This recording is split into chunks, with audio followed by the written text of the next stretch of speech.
শাহি chicken রান্না করব। লবণ, ভিনেগার, লেমন দিয়ে মেখে তারপর ভেজে নিব। অল্প তেল দিয়ে হালকা করে ভেজে নিব। তারপরে এর মধ্যে কী কী ইনগ্রেডিয়েন্ট দিচ্ছি চলুন দেখি। টক দই, দারচিনি, এলাচি, লং, গোলমরিচ, ধনিয়া, জিরার গুঁড়া, পেঁয়াজ এবং আদা পেস্ট, সব রকমের বাদাম, কাঁচামরিচ, রসুন এগুলো সব একসাথে ভেজে পেস্ট করে নেব। সবগুলো একসাথে আলাদা একটা গ্রেভি বানিয়ে চিকেনের উপর ছেড়ে দিব। আলাদা পাত্রে গরম মশলা ভেজে নিয়ে আদা রসুন পেস্ট ভেজে নিব।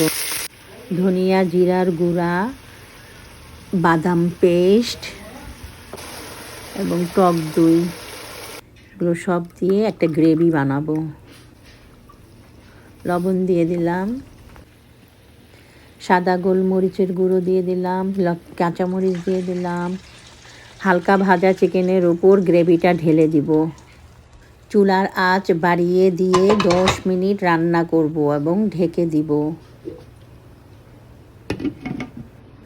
10 মিনিট পর উপরে গরম মশলার গুঁড়া দিয়ে দিব। চুলার আঁচটা কমিয়ে দিব এবং কাঁচামরিচ, কেওড়ার জল দিয়ে আরও 10 মিনিট জাল করব। তারপর তৈরি হয়ে গেল আমাদের শাহি চিকেন। আপনারাও ট্রাই করে দেখবেন। অনেক